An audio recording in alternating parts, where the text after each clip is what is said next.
नमस्कार, मैं मोहित सनवाल। रमेश चंद शाह जी की कहानी मानपत्र का मैं पाठ आपके सामने कर रहा हूँ। तो लीजिए, प्रस्तुत है मानपत्र। मलेशिया का कुर्ता और मलेशिया का पजामा। मुझे याद नहीं कि मैंने सोहन चाचा को कभी किसी और भेष में भी देखा हो। अब सोहन चाचा का नाम सोहम कब से पड़ा, ये तो सोहन चाचा ही जाने। मैंने तो सुना भर था अपने बचपन में कभी कि सुभाष बाबू के जैसे दिखाई देने वाले एक बहुत ही नफीस साधु की संगत जब से सोहन चचा ने की, तब से उनके मुंह से जयराम जी की जगह सोहम सुनाई देने लगा। सोहन चाचा यूं तो साधु महात्माओं के चक्कर में कभी नहीं पड़ते थे। उस बार न जाने कैसे पड़ गए। हाँ, उनके दो बड़े भाई जरूर साधु महात्माओं की संगत करते थे। बड़े पुजारी लाल नियम से हर शनिचर को कैची मंदिर का चक्कर लगा आते थे, नीम करौली बाबा के दर्शनार्थ। मोहल्ले का हर कोई मानता था कि न केवल पुजारी लाल जी के बड़े बेटे की एक्साइज इंस्पेक्टरी, बल्कि एक दिन उनका 21,000 रुपया नगद गिन के वकील श्यामलाल की कोठी का मालिक बन बैठना भी नीम करौली बाबा के ही आशीर्वाद का चमत्कार था। उनके छोटे भाई भवानी चचा, जो नॉर्मल स्कूल के हेडमास्टर थे, वो भी कम सत्संगी नहीं थे, मगर उनका टेस्ट थोड़ा अलग था। वो गाने बजाने के शौकीन थे। मुझे कुछ ऐसा याद पड़ता है कि सोहन चचा का उस नकली या असली बाबा के साथ संपर्क भी खुद उनकी पहल के कारण नहीं हुआ था। ये तो पुजारी लाल ही थे जिन्होंने उन्हें बताया कि बाबा कोई और नहीं, स्वयं सुभाष चंद्र बोस हैं। उस वक्त सोहन चचा सुभाष बाबू के बड़े भक्त थे। कौतूहलवशी उन्होंने आश्रम में रसद पहुंचाने का जिम्मा ले लिया। उन्होंने हमें जानकारी दी कि वो बाबा और बाबाओं से बिल्कुल अलग है। एक खास किस्म की बहुत लंबी सिगरेट बराबर उनके मुंह से लगी रहती है, जिसके धुएं के बीचों बीच वो इस तरह शोभित होते हैं जैसे बादलों के बीच कोई देवता झांक रहा हो। ये भी कि सोहन चचा तो सोहन चचा, बाबा के अंगरक्षक सरीखे के विश्वास पात्र शिष्य भी लगभग 10 गज की दूरी से उनको देख सकते थे या बात कर सकते थे। कहना ना होगा कि ये दूरी और धूम्र विलय मिलकर उस रहस्य को रहस्य बनाए रखने में काफी सफल रहे। कोई महीना भर बाद एक दिन सोहन चचा ने आश्रम से लौटते हुए हांफते हुए एक सनसनीखेज खबर दी कि सोहम बाबा रातों रात अपने 3 शिष्यों समेत अंतर्ध्यान हो गए। सारे तंबू जस के तस गड़े हैं जंगल में, कुर्सी मेज खाने पीने का सामान ज्यों को त्यों पड़ा हुआ है, मगर बाबा नदारद है। कल शाम ही तो भेंट हुई थी उनसे सोहन चचा की। वो बकायदा अपने धुएं में विराजमान थे सदा की तरह। अब देखना तुम, सोहन चाचा हर आते जाते को ललकारते। अब देखना तुम क्या होता है। उन्हें पक्का विश्वास था कि वो दिन दूर नहीं जब सोहम बाबा सहसा अपना असली रूप प्रकट करते हुए भारत की राजनीति में एक धमाका करेंगे और रातों रात सब काया पलट हो जाएगा। कभी भी कहीं भी उनकी चहचहाट सुनाई देती। सही मुहूर्त का सवाल है, बस देखना। अरे तो कब आएगा यार तेरे बाबा का मुहूर्त, मेरे पिता उन्हें अक्सर टोक देते। जिसे कुछ करना होता है सोहनलाल, वो मुहूर्त नहीं देखता। उसके लिए हर मुहूर्त सही मुहूर्त होता है, समझा। सोहन चचा मानो इस ललकार के लिए पहले से तैयार बैठे हों। इस तरह अपने चबूतरे से कूदकर बीच बाजार में खड़े हो जाते और अपनी बाएं हाथ की कलाई को दाएं हाथ की उंगलियों से बजाते हुए कहते, तुम मुहूर्त की बात करते हो दद्दा, मैं तो यहां अपनी नफ्स पर सुन रहा हूं उनके कदमों की आहट को। तुमको नहीं सुनाई देगी, तुम तो बस धमाका सुनोगे, धमाका। पिताजी हौले से मुस्कुराते और अपने माथे को छूते हुए बुदबुदाते, धमाका तो सोहनलाल सिर्फ यहां होने वाला है तेरे। सोहन चचा तब तक वापस उछलकर अपने चबूतरे पर चढ़ जाते और कमर पर हाथ रख के वहीं से जुमला उछाल देते, देखते जाओ दद्दा, आखिर मैं भी यहीं हूं, तुम भी यहीं, फालतू की बहस से क्या फायदा। मगर देखे जाने मोहल्ले की सब्र की भी आखिर कोई सीमा थी। महीने पर महीने पूरा साल गुजर गया, फिर भी सोहम बाबा के सुभाष चंद्र बोस में परिणत होने की कोई चमत्कारी घटना की परछाई तक नहीं दिखाई दी। तो लोगों ने कुड़कर उनका नाम ही बदल दिया। अब कोई उनको उनके असली नाम से नहीं पुकारता, सब सोहम बुल्लाते। मगर सोहन चचा को कभी इस पर कोई आपत्ति नहीं हुई।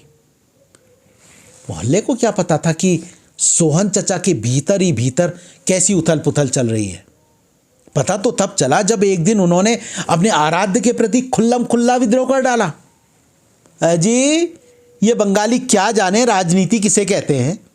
हमारी दुकान के सामने खड़े 2 रामकृष्ण मिशन के साधुओं को देखकर सोहन चचा अचानक अपने चबूतरे से न जाने किस अदृश्य श्रोता को संबोधित करते हुए चिल्लाए, इनका कोई ठिकाना है, कभी बर्लिन कभी मॉस्को। अच्छा हुआ, बहुत अच्छा हुआ जो हरवा दिया उसको महात्मा ने। साधुओं ने चौंक कर बारी बारी से सोहन चचा की ओर देखा और हंसने लगे। पिताजी को भी हंसी आ गई और उनके होठ भी फड़फड़ाए, मगर वो बोले तभी जब साधु लोग अपना सामान लेकर विदा हो गए। यार सोहन, तू तो पहले कुछ और ही कहा करता था, त्रिपुरी का कलंक और न जाने क्या क्या। भूल गया तू उन गालियों को, अब अचानक क्यों पलटी खा रहा है। सोहन चचा हमारी तरफ पीठ किए दुकान के भीतर झाड़ू लगाने में व्यस्त थे। अपनी जगह से बिना हिले डुले वहीं से डायलॉग बोलने लगे। इसमें पलटी खाने का क्या है, सारी दुनिया पलटी खा रही है, मैं हूं कौन पलटी कभी नहीं खाऊंगा कहने वाला। अरे द्रोण को हरवाने के लिए युधिष्ठिर तक से झूठ बुलवा दिया था कि नहीं? क्यों बुलवाया था, तुम ही बताओ। क्या उससे कृष्ण कलंकी हो गए? ये तो महाभारत है दद्दा, महाभारत। अब तो राम राज्य लाने के लिए महाभारत ही लड़ना पड़ेगा। क्यों सोहनलाल, क्यों? इसमें महाभारत कहाँ से आ गया? सोहन चचा उस वक्त टोके जाने के मूड में नहीं थे और अपनी रॉ में फिर चालू हो गए। तुम क्या समझते हो, महात्मा कोई परमहंस बन के लड़ाई के मैदान पर उतरा था? वो तो बनिए का बच्चा था और बनियों से निपटना जानता था। तुम मुझे खून दो, मैं तुम्हें आज़ादी दूंगा। अरे क्यों दो खून, जबरदस्ती? ये कोई अस्पताल है, काली का थान है? बुड्ढा समझ गया था ये गड़बड़ आदमी है, फाउल करेगा और खेल बिगाड़ेगा। इससे तो जवाहरलाल ही अच्छा, थोड़ा तेज भागता है, पश्चिम की तरफ भागता है, तो क्या हुआ, दुनिया गोल है, आखिर पहुंचेगा तो अपने घर ही। क्या गलत सोचा उसने, क्या गलत किया, तुम ही बताओ। सोहन चचा उठकर खड़े हो गए, एक हाथ कमर पर रखे दूसरे हाथ से झाड़ू लगाते हुए हमारी दुकान की तरफ बढ़ने लगे, मानो अब हमारी बारी हो। इसका मतलब सोहनलाल, अब तू भी बापू का चेला बन गया? क्यों? पिताजी ने चुटकी ली। सोहन चचा एकदम भड़क गए। मैं किसी का चेला वेला नहीं, मैं तो सिर्फ अपना चेला हूं, अपना, समझे दद्दा, सोहम। तू तो नाराज हो गया यार, पिताजी ने पुचकारते हुए टुचकाया। लगता है सोहनलाल अब तूने सचमुच उम्मीद छोड़ दी है। कौन कहता है? सोहन चचा बौखला से गए, फिर अपनी बौखलाहट पर खुद ही झेपते हुए मुस्कुराए और कहने लगे, मैंने झूठ नहीं कहा था दद्दा, मैं तो अब भी अपनी बात पर कायम हूं। तुम आज भी मुझसे लिख के ले लो, वो थे तो नेताजी ही। तो फिर पिताजी के माथे पर 3 सिलवटें उभर आई। ये तो वही ढांक के 3 पात। तो फिर क्या? सोहन चचा पिताजी की हैरानी का मजा लेते हुए बोले, तुम तो बच्चे जैसी बातें कर रहे हो दद्दा, ये क्या सुभाष बाबू का जमाना है? बाबा समझ गया था मनी मन कि अब उसके लिए यहाँ कुछ करने धरने लायक कुछ नहीं बचा। उसके चेले चपाटियों ने समझा दिया होगा उसको कि नो स्कोप बाबा, नो स्कोप। बेचारा क्या करता? मुझे तो पक्का यकीन है दद्दा, वो गुप्त रूप से जवाहरलाल से भी ज़रूर मिला होगा और जवाहरलाल ने भी उससे कुछ वैसी बात की होगी जैसे उसने करपात्री जी से की थी। तुमको याद है ना? हाँ हाँ याद है, पिताजी ने अचानक झुंझलाते हुए कहा। करपात्री जी भजन करें, जैसे भजन करना कोई खेल हो, मजाक हो, जो तुम्हारी समझ से बाहर है, तुम्हारे बूते का नहीं है, उसकी खिल्ली बढ़ाना कितना आसान है। सुभाष में कम से कम कुछ आदर भरम तो था, ये तो बिल्कुल नास्तिक है ये नेहरू। सोहन चचा जोरों से खिलखिला पड़े। अब तुम भी पलटी खा रहे हो, कहते हुए विजेता की तरह अपने दुकान की ओर वापस लपके। डायलॉग पूरा हो चुका था, अब वो काम पर लौट सकते थे, संतुष्ट और तृप्त। 2 ही खप्त थे उनके, एक तो सफाई और दूसरा अखबार। नहीं, एक तीसरा खप्त भी था उनका, मगर उसकी चर्चा बाद में। मैं हर साल यहाँ आता हूँ और हर बार सोचता हूँ इस बाजारू दड़बे में आकर डल जाने और वहीं 2 महीने गर्क करने का मतलब क्या है। सुबह की सैर ज़रूरी होती है बस, मगर शाम तो अक्सर बाज़ार में गुजरती है। बाज़ार भी कोई ख़ास नहीं, लगभग वैसा ही जैसे 40 बरस पहले था। थोड़ी रंगी चुंगी दुकानें ज़रूर नई चाल की दिखाई देती हैं, मगर मैं उनके लिए बाज़ार नहीं आता। मैं तो सोहन चाचा और उनके जैसे कुछ सदाबहार नमूनों से ही मिलने आता हूँ, पता नहीं क्यों। और जब सोहन चाचा और उनके जैसे गिने चुने लोग भी यहाँ नहीं रह जाएंगे, तब की तब देखी जाएगी। जब चिलम क्लब के सेक्रेटरी भवानीदास चाचा यानी सोहन चाचा के मजले भाई साहब ने चिलम क्लब की चाबी नए लड़कों को सौंपने से साफ इनकार कर दिया, और इतना ही नहीं, चाबी लेकर अपनी ससुराल यानी नैनीताल भाग गए, तो लड़कों ने क्या किया? लड़के सीधे सोहन चाचा के पास फरियाद लेकर पहुंचे। चाचा, अब आप बताओ हम क्या करें? हम बरसों से उजड़ी रामलीला और होली की बैठकों को जिंदा करना चाहते हैं। हम एक विचार मंच आरंभ करना चाहते हैं, चिलम में नए सिरे से जान फूंकना चाहते हैं। मगर हेडमास्टर साहब कहते हैं चिलम इस काम के लिए नहीं है, कोई और जगह ढूंढो। हम कहाँ ढूंढें चाचा?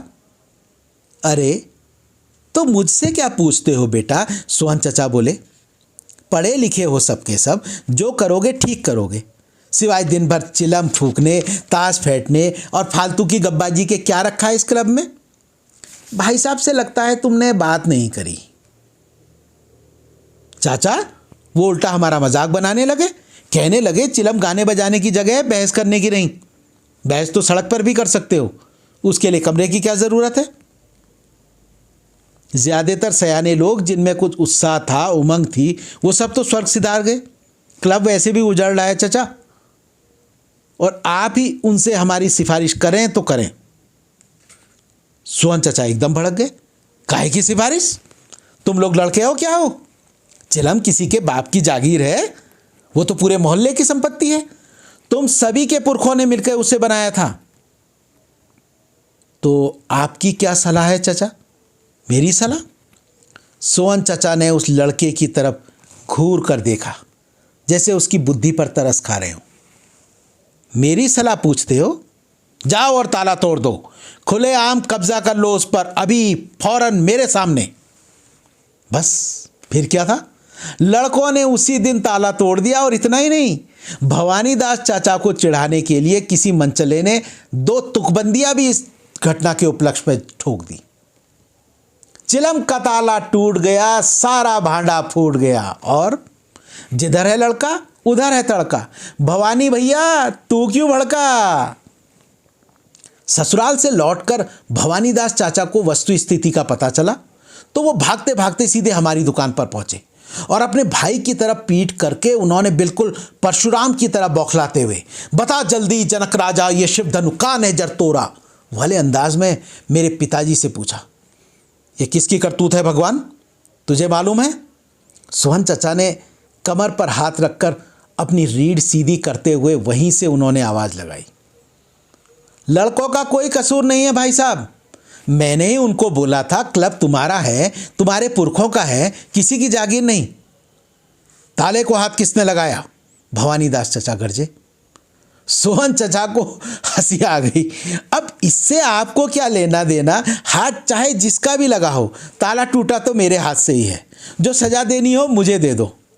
बस हेडमास्टर भवानीदास चाचा ने उस दिन अपने छोटे भाई का बीच बाजार में जो खतड़वा किया, वो शायद ही मोहल्ले के समूचे इतिहास में 2 सगे भाइयों के बीच वैसा विचित्र और वैसा एकतरफा घमासान कभी देखा हो किसी ने। कितनी सुरीली और कितनी मज़ेदार थी वो लड़ाई।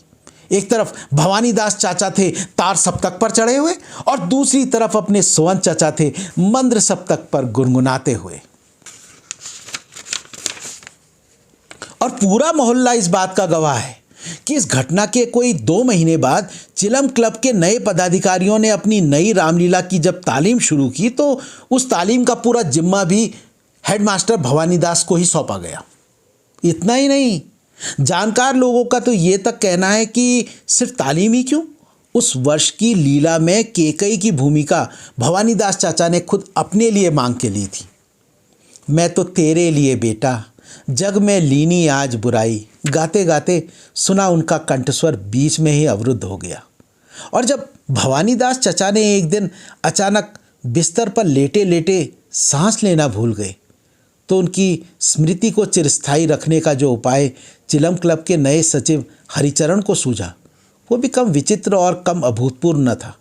स्वर्गीय भवानी भाई मेमोरियल व्याख्यानमाला। मैं लाला बाजार से मल्ली बाजार की ओर लपका जा रहा था कि पांव एकाएक ठिठक गए। लगा जैसे पांव तले जमीन के भीतर से आवाज आई, लल्ला, ओ लल्ला, किस धुन में हो लल्ला। वो एकदम पास ही बैठे थे, वहीं बाजार के फर्श में पालती मारे आराम से। उनके हाथ में तराजू था, बस तुम्हारे लिए ही बचा के रखे थे। पहाड़ी आलू हैं, 2 किलो होंगे बस। दे दीजिए चाचा जी। जब मैंने अपनी जेब से रुमाल निकाल कर बिछा दिया, कितने पैसे हुए? अरे तुमसे क्या नफा लूँ लल्ला, 20 किलो आलू थे, 1.25 के भाव पटे थे, 2 रुपये किलो बेचे, 4.5 रुपया जमा भी लिए हैं। तुम 3.5 ही दे दो। नहीं सोहन चचा, आप तो 4 रुपये काटिए, काहे का नुकसान उठाएं आप। मैंने 5 का नोट उनकी तरफ बढ़ाते हुए आग्रह किया। मगर सोहन चचा तो सोहन चचा, पूरा 1.5 रुपया वापस किए बिना उन्हें कैसे कल पड़े। और क्या हाल है लल्ला, कहीं घूमने नहीं जा रहे हो? भीमताल तक ही हुआ हो, रेंजर साहब वहीं हैं, बढ़िया डांग मगला रिजर्व करवा देंगे। मैं चौंका, रेंजर साहब? सोहन चचा अपने लड़के को रेंजर साहब कब से कहने लगे? यह आपने सही सुझाया चचा, मैंने कहा। मैं तो खुद ही किसी अच्छी जगह ढूंढने के फिराक में था। गणेश अपनी मदद कर सकता है, ये बात तो मुझे सूझी नहीं। मैं आज ही उसे लिखता हूँ। चाचा आप गणेश के पास क्यों नहीं चले जाते? इस उम्र में आपको आराम की सख्त ज़रूरत है। सोहन चचा का मुस्कुराता हुआ चेहरा एकदम सख्त पड़ गया। आराम की किसको ज़रूरत है लल्ला? जब तक मेरे हाथ पांव चल रहे हैं मुझे किसी का आसरा नहीं चाहिए। मैं कुछ हतप्रभ सा हो गया, इसमें आसरे की क्या बात है? लल्ला मैं उन लोगों में नहीं जो औलाद के भरोसे अपना बुढ़ापा काटने की सोचते हैं। अरे पढ़ाया लिखाया तो क्या एहसान कर दिया? तुम्हारी औलाद है, उसे आदमी बनाना तुम्हारा फ़र्ज है। फ़र्ज पूरा हुआ, छुट्टी हुई, अब वो जाने उसका काम जाने। मेरा वो मतलब नहीं था चचा, मैंने कहा। मैं तो एक बात कह रहा हूँ। सोहन चचा बोले, ऐसा है लल्ला, आदमी को स्वावलंबी होना चाहिए। मेरी तो भगवान से एक ही मांग रहती है, बस तुझे जब बुलाना हो फौरन बुला ले, मगर हाथ पांव चलते ही बुलाना मुझे, किसी का मोहताज मत बनाना मुझे। सोहन चाचा की आवाज़ में ऐसा क्या था कि एक बार की मैं भी चौंक गया। कुछ बात है, ज़रूर कोई बात है, मगर क्या? कुछ समझ नहीं आया मुझे। मैंने सोहन चाचा के एक तीसरे खप्त का जिक्र भी किया था। वो तीसरा खप्त यही था जिसे वो स्वावलंबन कहते थे। बस यही एक भारी भरकम शब्द हमने उनके मुंह से सुना था। पता नहीं इस शब्द से उन्हें इतना लगाव क्यों था, मगर मैं ये लगातार था क्यों बोल रहा हूँ। सोहन चचा इस साल 75 के होने वाले हैं। चिलम क्लब के अपने साथियों को मैंने ही तो सुझाया था कि अरे सोहन चचा 75 पार करने वाले हैं, कुछ तो करो। नई बात थी ना, इसीलिए वो लोग भी बड़े चक्कर में थे कि क्या किया जाए। मगर सचिव हरिचरण के दिल में मेरी बात बैठ कर गई। समस्या ये है कि स्वावलंबी आदमी का अभिनंदन करें तो कैसे करें? उपहार वो लेंगे नहीं, खामखा और बिगड़ेंगे। कैसे किया जाए? हाँ, सोहन चचा इस उम्र में भी हफ्ते में कम से कम एक बार गांव देहात का चक्कर काट आते हैं, और जैसा वो पिछले 50 सालों से करते आ रहे हैं उसी तरह मौसम के मुताबिक एक सब्जी या दाल या कोई और मौसमी फल टोकरे या बोरे में लाद लाते हैं और बाजार में कहीं पर भी बैठ जाते हैं। 4-5 रुपये से उन्हें ज़्यादा कमाना है नहीं। अपने कुर्ते की जेब को वो इंपीरियल बैंक कहते हैं। कितनी अजीब और अविश्वसनीय बात है ना।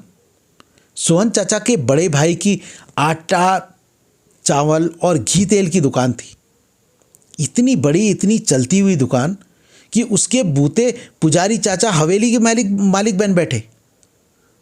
मगर सुबह से शाम तक उसी पैसे की खदान में बैल की तरह खटने वाले सगे छोटे भाई का उसमें कोई हिस्सा नहीं। ऐसा क्यों? वो दुकान तो बहुत पुरानी थी, उनके बाप की जमाई हुई। कितना चाहते थे वो सोहन चाचा को। वही तो उनके लाडले थे। क्या उनकी कमाई तीनों भाइयों में नहीं बटी होगी? सोहन चाचा का हिस्सा कहाँ गया? क्यों सोहन चाचा ने अपनी दुकान नहीं खोली? क्यों जमाने में भी उस दुकान के चबूतरे के एक कोने में सोहन चाचा का टोकरा अलग ही रखा रहता था, अपने अलग और बेमेल अस्तित्व की स्पष्ट घोषणा करता हुआ? क्या इतनी बड़ी दुनिया में इतनी कम जगह घेर कर कोई आदमी सोहन चाचा की तरह जिंदा रह सकता है? तब फिर ऐसे दो बड़े भाइयों के रहते हुए ये छोटा भाई प्राइमरी से आगे क्यों नहीं पढ़ पाया? क्या भगवान ने उसे इतना मंदबुद्धि बनाया था? ऐसे कैसे कहा जाए? मैं भीमताल से एक पखवाड़ा बिताकर लौटा हूं। सोहन चाचा का सुझाव बहुत बढ़िया था। क्या अद्भुत डांग बंगला था वो, जिसमें गणेश ने मेरा सारा प्रबंध कर दिया था। पहली बार जीवन में ऐसा मनचाहा एकांत मुझे मिला। खूब सैर सपाटा भी किया, ढेरों कविताएं भी लिख डाली। गणेश बहुत ही अच्छा लड़का है, समझदार इतना कि कहीं मेरे एकांत में खलल न पड़े, इस डर से मुझसे मिलने भी नहीं आता था। कई बार मैंने सोचा कि उससे सोहन चाचा के बारे में बात करूं, मगर न जाने क्या होता, बात शुरू ही नहीं हो पाती थी। उनका जिक्र छिड़ते ही वो कुछ अनमना सा हो जाता था या बात ही बदल देता। यहाँ पर आने से पहले दिन खाने पर बुलाया था उसने। फिर मौका नहीं मिलेगा ये सोचकर इरादतन मैंने ही बात छेड़ दी। यार गणेश, मैंने उसे उल्हाना देते हुए कहा, इतना बड़ा घर है तेरा, चाचा जी को क्यों नहीं बुला लाता? गणेश कुछ देर चुप रहा, फिर बोला, आप क्या समझते हैं दाजू, मैंने उनको बुलाया नहीं। वो आते ही नहीं तो मैं क्या करूं? उन्हें वहीं अच्छा लगता है। यहाँ जंगल में जब मेरा मन नहीं लगता, उनका कैसे लगेगा? गणेश ने कहीं चाचा जी नाराज तो नहीं है तुमसे? मैंने पूछ ही लिया। गणेश ने एकदम चौंक कर मेरी तरफ देखा, फिर मुंह फेर लिया। उसकी गर्दन नीचे लटक गई। ऐसा है दाजू, बाबू यहाँ आए थे, मैंने उनके लिए कपड़े सिलवाए। मैंने कहा, बाबू अब ये पोशाक छोड़ो, भद्दा लगता है। बस इसी पर आग बबूला हो गए। मैं क्यों छोड़ूं अपनी पोशाक? मुझे नहीं चाहिए तुम्हारे कपड़े। बस यही गंदे संदे कपड़े पहनकर घूमते थे। डीएफओ साहब आए तो उनके सामने भी नौकर के होते हुए खुद नाश्ता लेकर आ गए बैठक में। फिर भी मैंने कुछ नहीं कहा। बुरा लगता है दाजू, पता नहीं कैसा दलिद्दर घुसा हुआ है उनके खून में। इस उम्र में साग का टोकरा लिए उठाए फिरते हैं पूरे बाजार में। लोग क्या सोचते होंगे, आप ही बताइए। क्यों अपने साथ साथ मेरी भी मिट्टी पलीत करवा रहे हैं? मैंने तो उधर से जाना ही छोड़ दिया है, क्या मुंह दिखाऊं? आखिर क्या मतलब है इस जिद का? अब चुप रहने की मेरी बारी थी, पर मुझसे नहीं रहा गया। ऐसा है गणेश, मैंने कहा, ये कोई आज की बात तो है नहीं। जैसे तुमको उनका ढर्रा पसंद नहीं, वैसे तुम्हारे ताऊ लोग कम चिढ़ते रहे होंगे उनसे। उन्होंने भी तुम क्या समझते हो कोई कम रोका टोकी की होगी, मगर चाचा जी ने तब भी किसी की परवाह नहीं की और अब भी नहीं करेंगे। इसे तुम उनकी जिद कह लो, आदत कह लो या कुछ भी कह लो। जब उन्होंने अपने बड़े भाइयों की नहीं सुनी, तुम्हारी कैसे मान लेंगे? मुझे कल्पना भी नहीं थी कि मेरी ये बात गणेश को इस कदर उत्तेजित कर देगी। एकदम बौखला गया वो। हद हो गई। आप क्या जानते हैं? आप कैसे कह सकते हैं? मुफ्त का नौकर मिला था उनको, वो क्यों रोकते टोकते उनको? किस लिए? बुरा लगता था तो मुझे लगता था, माँ को लगता था, जिनके बुरे लगने की कोई परवाह नहीं की उस आदमी ने। मोहल्ले वालों को तमाशा देखने को मिलता था। वो क्यों कुछ कहने लगते? इज्जतदार लोग इज्जतदार की परवाह करेंगे या ऐसे लोगों की? सच बात यह है दाजू कि मैं भी पहले यही समझता था कि ताऊ लोग ही जिम्मेदार है हमारी बदहाली के लिए। अपना ही माल खोटा हो तो परखने वाले को क्या दोष दें। अच्छा हुआ जो हुआ, और होना भी क्या था इसके सिवाय। इनका हिस्सा हड़पा गया, ये कुछ नहीं बोले, उल्टा मुफ्त की बेगार बजाते रहे अपने भाई की, बर्दाश्त करते रहे। आखिर माँ मुझे लेकर मेरे नाना के वहाँ चले गई। पूरे साल हम अपने घर में नहीं लौटे। इनको कोई फ़र्क नहीं पड़ता। कैसे पड़ता? उन्हें उसी में मज़ा आता था, गुलामी में, दलिद्दरी में। दलिद्दर आदमी लाख गुणी हो, कुछ भी हो, कौन पूछता है उसे? आप मेरी जगह होते ना, तब पता चलता आपको मैंने कैसा नर्क भोगा है, और अब भी भोग रहा हूँ। पर उपदेश कुशल बहुतेरे। अचानक गणेश अपनी जगह से उठा और मेरे दोनों हाथ पकड़कर मुझसे माफ़ी मांगने लगा। मैंने उसे वापस कुर्सी में बैठा दिया। कहा, माफ़ी की इसमें क्या बात है गणेश? तुमने कुछ भी गलत नहीं कहा। गलती तो मेरी है जो खामखा जिक्र कर बैठा मैं। तुम सच मानो गणेश, तुम्हारा जी दुखाने का मेरा कोई इरादा नहीं था। मुझे गलत मत समझना, मैं उपदेश नहीं दे रहा था। मगर तुम भी ठीक कहते हो, जो भुगतता है वही जानता है। मगर चाचा जी, अगले दिन मैंने रानीखेत की बस पकड़ ली। मैंने गणेश से वादा किया कि मैं अगले साल फिर आऊँगा। अब मेरे सामने फ़िलहाल 2 समस्याएं हैं। एक तो ये कि सोहन चाचा की 75वीं वर्षगांठ किस तरह मनाई जाए। हरिचरण और साथियों ने सब मुझी पर रख छोड़ा है और मेरा दिमाग ही काम नहीं कर रहा। मगर दिमाग काम करे न करे, कुछ निर्णय तो लेना ही पड़ेगा। सुझाया तो मैंने ही था, मुझी को उपाय ढूंढना होगा। दूसरी समस्या ये है कि जब सोहन चाचा से भेंट होगी और वो गणेश के बारे में पूछेंगे तो मैं उन्हें क्या बताऊंगा। मुझे मालूम है कि ये समस्या उस तरह की नहीं है, फिर मैं क्यों इसे लेकर परेशान हूँ। मुझे यहाँ पहुँचे 2 दिन हो गए हैं। मैं अब भी उस तरफ से नहीं निकला जिस तरफ से सोहन चाचा से भेंट होना लाजमी है।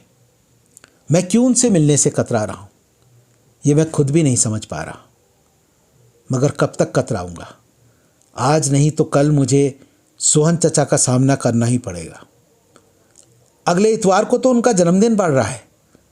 आज कल के भीतर ही मुझे मानपत्र तैयार कर प्रेस में छपने दे देना है। धन्यवाद, बहुत बहुत धन्यवाद।